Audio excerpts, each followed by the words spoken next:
ଯେଉଁ ବ୍ୟକ୍ତିର ହୃଦୟ ପ୍ରତ୍ୟେକ ପ୍ରାଣୀ ପାଇଁ କରୁଣାରେ ଭରିଯାଏ ତାଙ୍କୁ ଜ୍ଞାନ ମୁକ୍ତି କୌଣସି ଆବଶ୍ୟକତା ନାହିଁ କି ମୁଣ୍ଡରେ ଜଟା ରଖିବା କି ଶରୀରରେ ଭସ୍ମ ଲିଭିବାର କୌଣସି ଆବଶ୍ୟକତା ନଥାଏ। ଏହି ଦୁନିଆରେ ଏମିତି କୌଣସି ଭଣ୍ଡାର ନାହିଁ ଯାହା ସଦ୍ଗୁରୁ ଦେଇଥିବା ଜ୍ଞାନର ଏକ ଅକ୍ଷରର କରଜରୁ ମୁକ୍ତି ଦେଇପାରିବ। କଣ୍ଟା ଓ ଦୁଷ୍ଟ ଲୋକଙ୍କ ଠାରୁ ବଞ୍ଚିବା ପାଇଁ ଦୁଇଟି ଉପାୟ ଅଛି। ଗୋଟିଏ ହେଉଛି ପାଦରେ ଜୋତା ପିନ୍ଧିବା, ଅନ୍ୟଟି ହେଉଛି ତାଙ୍କୁ ଏତେ ଲଜ୍ଜିତ କରିଦିଅନ୍ତୁ କି ନିଜ ମୁଣ୍ଡ ଉଠାଇ ପାରିବେ ନାହିଁ ଓ ଆପଣଙ୍କ ଠାରୁ ଦୂରେଇ ରହିବେ। ଯିଏ ମଇଳା ପୋଷାକ ପିନ୍ଧନ୍ତି, ଯାହାଙ୍କ ଦାନ୍ତ ସଫା ନାହିଁ, ଯିଏ ବେଶୀ ଖାଇଥାନ୍ତି, ଯିଏ କଟୁ ଶବ୍ଦ କହିଥାନ୍ତି, ଯିଏ ସୂର୍ଯ୍ୟୋଦୟ ପରେ ଉଠିଥାନ୍ତି, ତାଙ୍କର ବ୍ୟକ୍ତିତ୍ୱ କେତେ ବି ବଡ଼ ହୋଇଥାଉ ନା କାହିଁକି ସେ ଲକ୍ଷ୍ମୀଙ୍କ କୃପାରୁ ବଞ୍ଚିତ ହୋଇଥାନ୍ତି। ଯେଉଁ ବ୍ୟକ୍ତି ଧନ ଦୌଲତ ହରାଇ ଦିଅନ୍ତି ତ ତାଙ୍କ ବନ୍ଧୁ, ସ୍ତ୍ରୀ, ଚାକର, ବନ୍ଧୁବାନ୍ଧବ ତାଙ୍କୁ ଛାଡ଼ି ଚାଲିଯାଆନ୍ତି ଓ ଯେବେ ସେ ଧନ ଦୌଲତ ପୁଣି ଥରେ ହାସଲ କରିନିଅନ୍ତି ତ ଏମାନେ ସମସ୍ତେ ଫେରିଆସନ୍ତି। ଏଥିପାଇଁ ଧନ ଦୌଲତ ହିଁ ସବୁଠାରୁ ଭଲ ବନ୍ଧୁ ହୋଇଥାଏ।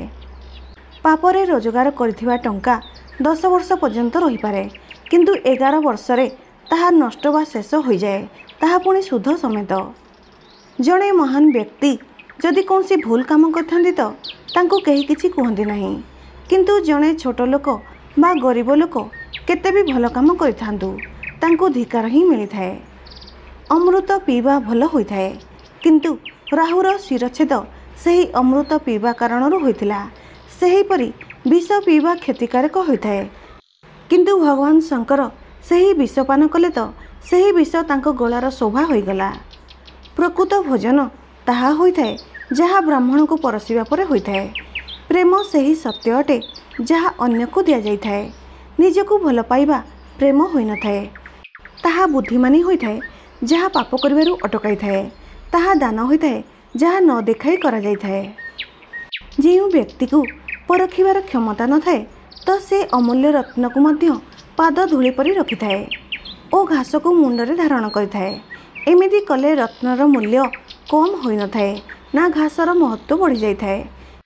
କିନ୍ତୁ ଯେବେ ବିବେକ ବୁଦ୍ଧି ଥିବା ବ୍ୟକ୍ତି ଆସିଥାଏ ତ ସେ ସବୁ ଜିନିଷକୁ ତାର ଜାଗା ଦେଖାଇଥାଏ।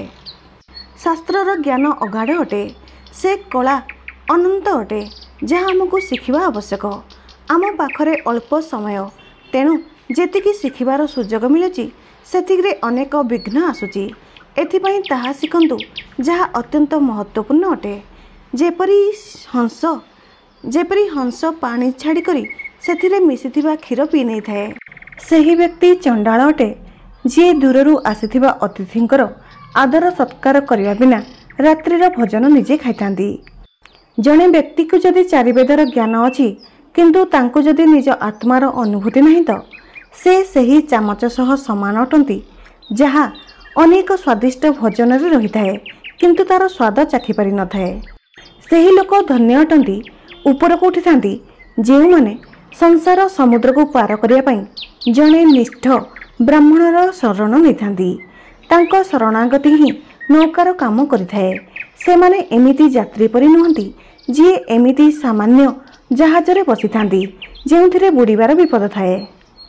ଚନ୍ଦ୍ର ଯିଏ ଅମୃତରେ ଭାସିଥାଏ ଓ ଯିଏ ଔଷଧର ଦେବତା ମନାଯାଏ, ଯିଏ ଅମୃତ ସମାନ ଅମର ଓ ଦିବ୍ୟମାନ ହୋଇଥାଏ, ତାର କ'ଣ ପରିଣାମ ହୋଇଥାଏ ଯେବେ ସେ ସୂର୍ଯ୍ୟର ଘର ଯାଇଥାଏ, ଅର୍ଥାତ୍ ଦିନରେ ଦେଖାଯାଇଥାଏ କିନ୍ତୁ ତାର କୌଣସି ଅସ୍ତିତ୍ୱ ନଥାଏ। ସେହିପରି ଜଣେ ସାମାନ୍ୟ ବ୍ୟକ୍ତି ଅନ୍ୟ ଘରକୁ ଯାଇ ଛୋଟ ହୋଇଯାଇଥାଏ। ଯେଉଁ ମହୁମାଛି ପଦ୍ମ ଫୁଲର ପାଖୁଡ଼ାରେ ବସି ତାର ମହୁ ପାନ କରିଥାଏ, ସେ ଯଦି ସାମାନ୍ୟ ଫୁଲରେ ଡଙ୍କ ମାରିଥାଏ ତାର କାରଣ ହେଉଛି ସେ ଏବେ ଏମିତି ଦେଶକୁ ଆସିଛି ଯେଉଁଠି ପଦ୍ମ ଫୁଲ ହିଁ ନାହିଁ ତ ତାକୁ ସାଧାରଣ ଫୁଲର ପରାଗ ହିଁ ଭଲ ଲାଗିଥାଏ। ସେହିପରି ସ୍ୱାଦିଷ୍ଟ ଭୋଜନ କରୁଥିବା ବ୍ୟକ୍ତିକୁ ମଧ୍ୟ ସେହି ସାଧା ଭୋଜନ ସେତେବେଳେ ଭଲ ଲାଗିଥାଏ ଯେତେବେଳେ ସ୍ଥିତି ଖରାପ ହୋଇଥାଏ। ଥରେ ମହାଲକ୍ଷ୍ମୀ ଭଗବାନ ବିଷ୍ଣୁଙ୍କୁ ବ୍ରାହ୍ମଣ ଘରେ ନ ରହିବାର କାରଣ କହିଲେ। ସେ କହିଲେ, ଅଗସ୍ତ୍ୟ ଋଷି କ୍ରୋଧରେ ମୋ ପିତା ସମୁଦ୍ରକୁ ପାନ କରିଦେଇଥିଲେ। ଭୃଗୁ ମୁନି ଆପଣଙ୍କ ଛାତିରେ ଗୋଇଠା ମାରିଥିଲେ। ତା ଛଡ଼ା ତାଙ୍କୁ ପଢ଼ିବାରେ ବହୁତ ଆନନ୍ଦ ମିଳିଥାଏ ଓ ସେ ମୋର ପ୍ରତିଯୋଗୀ ସେହି ସରସ୍ୱତୀଙ୍କ କୃପା ସବୁବେଳେ ଚାହିଁଥାନ୍ତି ଓ ସେମାନେ ପ୍ରତିଦିନ ପଦ୍ମଫୁଲ ଯେଉଁଥିରେ ମୋର ବାସ ହୋଇଥାଏ ତାକୁ ଜଳାଶୟରୁ ବାହାର କରି ଆଣି ଶିବଙ୍କ ପୂଜା କରିଥାନ୍ତି। एथिपाई मु सेमानक घरे बास करे नाही। दुनिया को बांधिबा पई एमिति अनेक उपाय अछि जेउथिरे व्यक्ति को प्रभाव रे अणा जाई परिबो ओ नियंत्रित करा जाई परिबो। सबुठारु मजबूत बंधन प्रेमर होइथाए। एठार उदाहरण सही महुमाछी अटे जी काठ को कणा करि पारे किंतु फूलर पाखुड़ा को कणा करिया को पसंद करे नाही, तेणिकी तार जीवन चली जाऊ पछे। चंदन काठ जेते छोट छोटे करी काटिले भी तार महकिबा छाड़े नाही। हाथी बुढ़ा हो गले भी तार चपलता छाड़े नाही। आखु को जेते चिपुड़िले भी से तार मधुरता छाड़े नाही। सेहीपरि उच्च कुलरे जन्म होइथिबा व्यक्ति निज उत्तम गुण को छाड़े नाही, तेणिकी तांको दरिद्रतार पीड़ा जेते दहन कले मध्य। ब्राह्मण को अग्निर पूजा करबा आवश्यक। अन्य लोकन को ब्राह्मण को पूजा करबा आवश्यक। स्त्री को स्वामीर पूजा करबा आवश्यक। मध्याह्न समय रे अतिथि आसिले तांको पूजा करबा आवश्यक। सुनार परख ताकू घसी काटी गरम करी ओ पिटी करा जाए। सेहीपरि व्यक्तिर परख तांको त्याग आचरण गुण और व्यवहार देखि करबा उचित। अनेक व्यक्ति जी गोटे गर्भरु जन्म होइचंती गोटे नक्षत्र रे जन्म होई मध्य एकाभली होंती नहीं। सेहीपरि जेपरि कोली गछ थिबा बुदारे सबु कोली एकापरि होई न थाए। सही व्यक्ति जहार हाथ सफा अछि किंतु कार्यालय रे काम करिया को चाहे नहीं। जी निज कामना शेष कर देइछंती से श्रृंगार करे नहीं। जी अधा पढ़ी थांती से मिठा कथा कहि पारंती नहीं। जी सीधा कथा कहि थांती से धोखा देई न थांती। मूढ़ व्यक्ति बुद्धिमान व्यक्ति को ईर्ष्या करथाए।